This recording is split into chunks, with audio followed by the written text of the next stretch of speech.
مساجد میں منادر کی تلاش کے عمل سے نفرت کا بازار گرم اور امن و امان تباہ۔ سنبھل میں مسلمانوں کی شہادت پولیس کے اجرت پسندانہ اقدام کا نتیجہ، مشتعل کرنے والوں کو گرفتار کیا جائے، مولانا حسام الدین ثانی جعفر پاشا کا بیان۔ مولانا محمد حسام الدین ثانی عاقل جعفر پاشا امیر ملت اسلامیہ تلنگانہ و آندھرا پردیش نے اتر پردیش کے شہر سنبھل میں جامع مسجد کے دوبارہ سروے کے موقع پر پولیس کی اندھادھند فائرنگ پر احتجاج کرتے ہوئے پولیس فائرنگ میں 4 افراد کی شہادت کو پولیس کا اجرت پسندانہ اقدام قرار دیا اور اس واقعے کی برسر خدمت جج کے ذریعے تحقیقات کا مطالبہ کیا ہے۔ 4 افراد کی شہادت پر مزید صبر، تحمل اور امن و امان کو مکمل برقرار رکھنے کی اپیل کرتے ہوئے اور ان افراد کے جاں بحق ہو جانے پر اظہار رنج کرتے ہوئے مولانا جعفر پاشا نے کہا کہ مساجد میں منادر کی تلاش کے عمل سے سارے ملک میں بے چینی، امن و امان تباہ ہو رہا ہے۔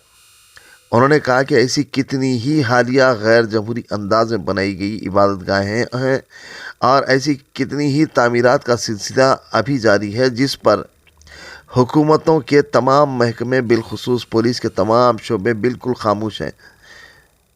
ان عبادت گاہوں کی غیر قانونی تعمیر و توسیع کے باوجود حکومتیں اور نہ ہی پولیس حرکت میں آ رہی ہے، لیکن ایک مخصوص ٹولہ انتہائی قدیم مساجد کے پیچھے پڑ گیا ہے۔ اس طرح کے عمل سے مختلف مقامات پر کشیدگی پیدا ہونے، نفرت اور بربریت کا ماحول برپا کیا جا رہا ہے۔ مولانا جعفر پاشا حسامی نے مزید کہا کہ ہمارے ملک کے دستور کے تحت تمام مذہبی مقامات کی 1947 والی حیثیت کی حفاظت کی ضمانت دی گئی ہے، جو ہمارے قومی اتحاد کے لیے نہایت ضروری ہے۔ سیاسی فوائد کے پیش نظر منادر کو مسجد کے اندر تلاش کرنے کی کوششوں کو ختم کرنا اور اس کے خلاف آواز اٹھانا ضروری ہو گیا ہے۔ مولانا جعفر پاشا نے کہا کہ مسلمان ہمیشہ ہی سے صبر و تحمل سے رہے ہیں، لیکن پولیس میں موجود بعض فرقہ پرست مسلمانوں کو مشتعل کرتے ہوئے اور پھر مسلمانوں کے سینوں پر راست گولی چلا کر بھی اپنے سینوں کی آگ کو ٹھنڈا کرتے ہیں۔ مولانا نے کہا کہ اطلاعات کے مطابق سنبھل میں مسجد کا پہلی بار جب سروے کیا گیا تو مقامی مسلمانوں نے مکمل تعاون کیا، لیکن جب دوبارہ سروے کیا جا رہا تھا اس وقت سروے ٹیم کے ساتھ موجود شرپسندوں نے نفرت انگیز نعرے لگائے۔ اس کی وجہ سے ہی صورتحال بگڑی۔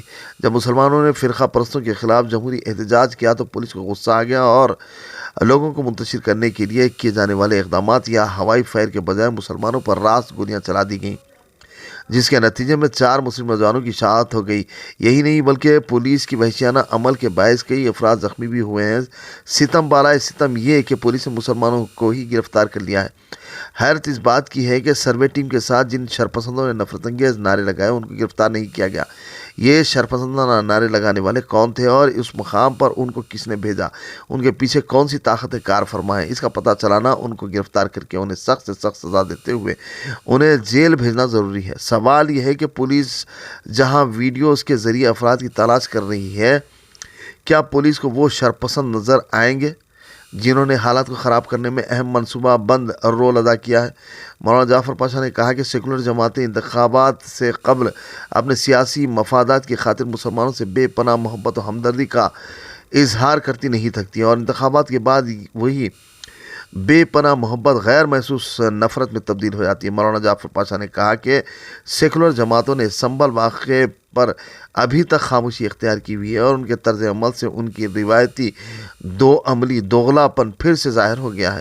مسلمانوں سے ہمدردی اور ان کے ووٹ کی خواہش مند سیکولر جماعتوں نے پولیس اور حکومت کے رویے پر جس انداز سے خاموشی اختیار کیے ہوئے ہیں اس سے ان کے ظاہر و باطن کا پتہ چلتا ہے۔ مولانا جعفر پاشا نے کہا کہ تشدد کی کبھی بھی حمایت نہیں کی جا سکتی، لیکن نہتے مسلمانوں کو منتشر کرنے کے نام پر ان پر راست گولیاں چلا دینے کے واقعات کی مذمت کو ہر انصاف پسند اپنا جمہوری حق سمجھتا ہے۔